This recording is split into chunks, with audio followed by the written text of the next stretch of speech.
계속 우리는 억제만 하려고 하고 식욕은 그때부터 터지게 되는 거죠. 당연히 요요가 되는 거고요. 식욕이 안 떨어져요, 식욕이 있어요 라고 얘기하면 식욕은 좋은 거예요 라고 말씀을 드려요. 아무래도 지방 중심으로 거기에 이제 단백질을 같이 드셔도 얼마든지 컨트롤 할 수 있다.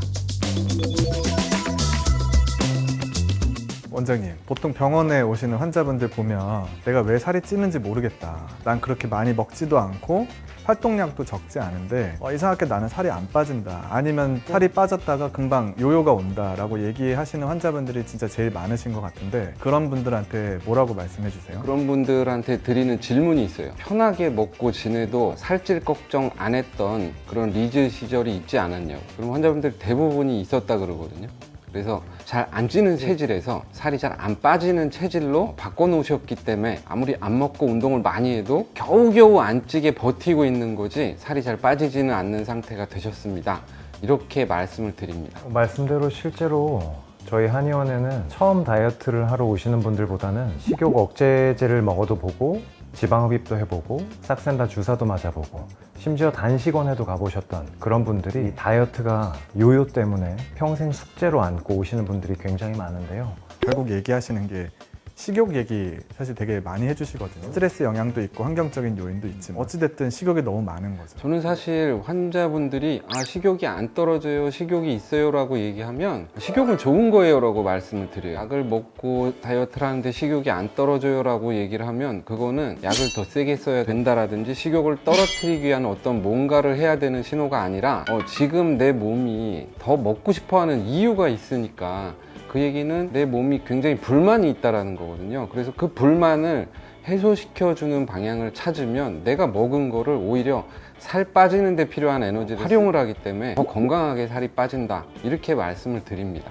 환자분들에게 식욕은 어떻게 해야 없어질 것 같으세요? 이런 질문을 실제로 많이 하거든요. 우리가 예를 들어 한 2, 3일 밤을 꼴딱 샜습니다. 그럼 많이 졸리고 피곤하겠죠, 그죠? 자야죠. 식욕도 수면욕처럼 인간의 기본 욕구이기 때문에 식욕은 먹어야 없어집니다. 먹어서 없애야 하는 것을 계속 우리는 억제만 하려고 하고 의지로 참으려고만 하다 보니까 이 의지가 약간 느슨해지거나 혹은 억제하는 그 도구가 풀리게 되면 식욕은 그때부터 터지게 되는 거죠. 그렇게 되면 따라오는 게 당연히 요요가 되는 거고요. 당연히 굶으면 불행하고 지치고 힘들다라고 내 몸이 느끼게 되고 그걸 다시 행복한 상황으로 돌려놓고 싶어 해요. 실제로 식욕을 정말 극단적으로 떨어뜨릴 수 있는 방법이 있는데 어느 나라에 막 마약에 취해서 이런 사람들, 그럼 그 사람들이 왜 식욕이 없냐면 안 먹어도 이미 행복하기 때문에 행복에 심취해 있어서 도파민 레벨이 너무 높기 때문에 먹을 필요를 못 느끼는 거예요. 정상적인 욕구가 안 생기는 거죠. 근데 사람들이 식욕이 막 생긴다? 그건 사실은 세포들 입장에서 살고 싶다라는 욕구가 굉장히 강한 거죠. 그럼 그거를 잘 만족시켜 줄수록 어찌됐건 우리는 그 욕구에서 빠져나올 수가 있는 거고 잘 먹어야 되는데 아무래도 지방 중심으로 거기에 이제 재료로서 필요한 단백질을 같이 부스팅을 하고 싶다. 이럴 때만 탄수화물을 같이 드셔도 그런 욕구를 얼마든지 컨트롤 할 수 있다.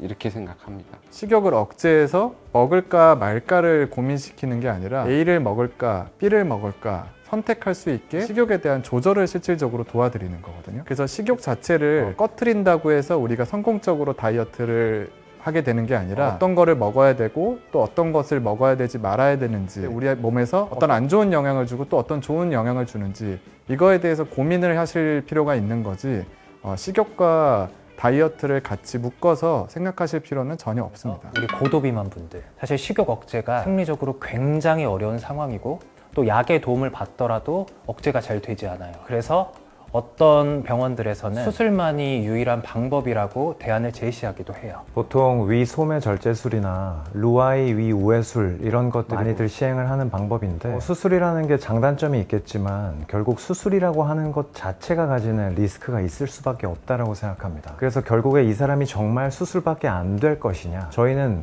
그렇게 생각하지는 않거든요. 100명이 일을 하고 있었는데 물리적인 공간을 이제 줄인 거죠. 예를 들어서 30%만 남겨놨다라고 했을 때 일하는 인원도 100명 20명에서 30명으로 긴축을 한 건데 사이즈를 줄인 게 평생 유지가 되면 너무 좋은데 우리가 식욕이 있기 때문에 기본적으로 다시 폭식을 하게 됐을 때 이 위의 부피는 늘어나게 되거든요. 그러면 평수는 늘어났는데 우리의 일꾼은 여전히 30명밖에 없는 거죠. 내가 먹는 것만큼을 쓸 수 있는 일꾼들이 충분히 많아야 되는데 그 인원들이 부족한 상태에서 일해야 되는 공간들만 늘어나다 보니까 당장의 어떤 효과적인 부분은 볼 수 있지만 이후에 요요가 왔을 때 2차적으로 할 수 있는 방법들이 점점 없어지게 되는 거죠. 사실 저는 지방 흡입도 비슷한 케이스라고 생각을 해요. 몸에서 지방 세포를 통해서 지방을 늘려놓으려고 노력을 한 건데 내가 게으르고 많이 먹어서 지방을 늘린 게 아니라, 근데 그걸 우리가 만약에 흡입을 해서 빼냈다, 그럼 우리 몸에서는 그렇게 안 쓰고 아껴서 겨우겨우 모아놨는데 그게 사라져 버렸으면 어떻게 반응을 할까요? 몸이 더 아껴서 또 만들려고 그런다는 거예요. 수술을 통해서 적게 먹게 만들면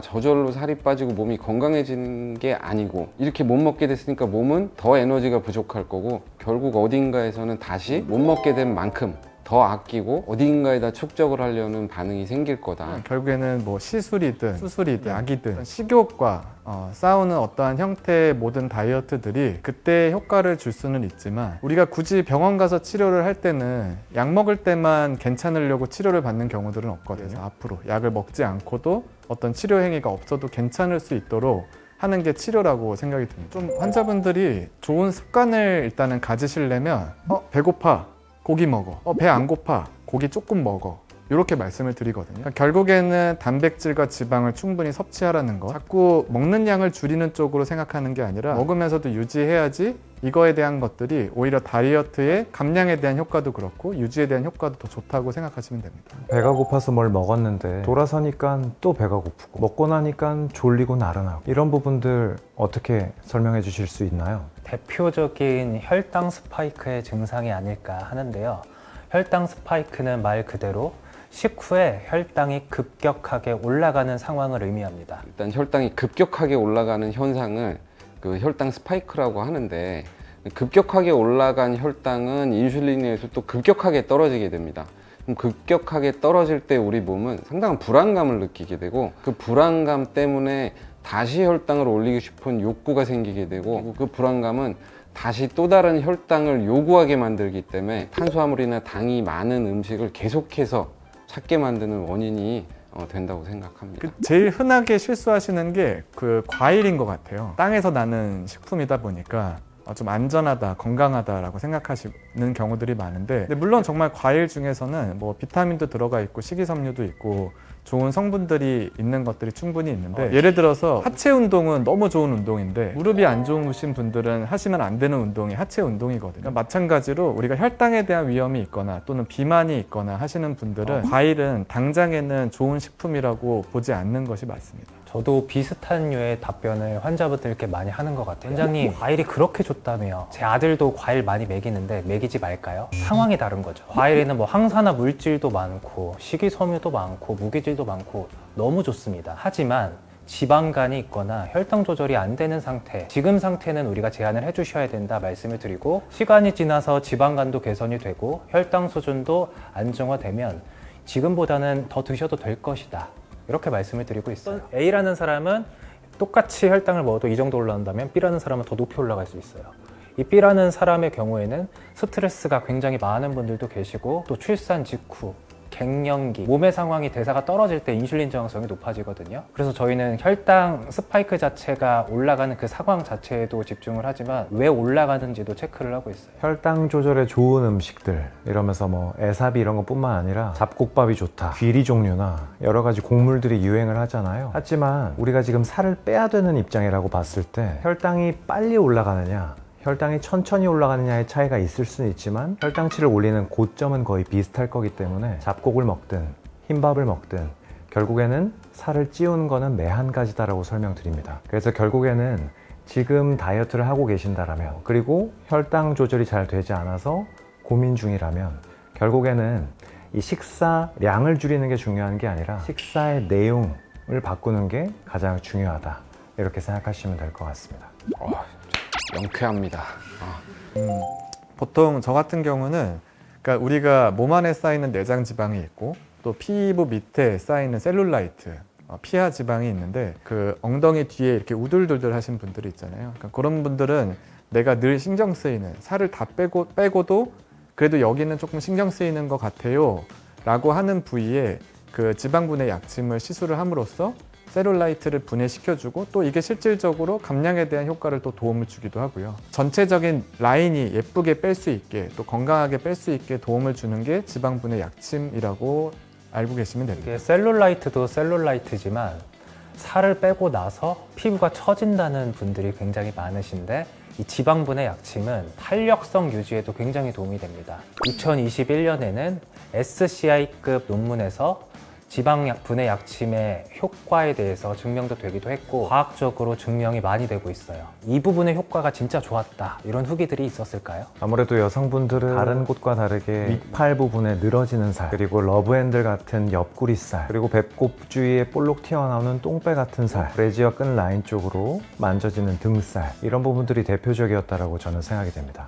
저는 이제 민희 원장님께서 말씀 주셨던 부분들도 분명히 효과가 전반적으로 다 있긴 하지만 역시나 제 체감은 복부였습니다. 복부 쪽이 이제 일반적으로 체중이 찌기도 쉽고 또 체중이 빠질 때도 가장 늦게 빠지는 부위이기도 해서 이런 부분의 만족도를 높이기 위해서 약과 같이 병행을 진행하고 있고요. 만족도 또한 높아요.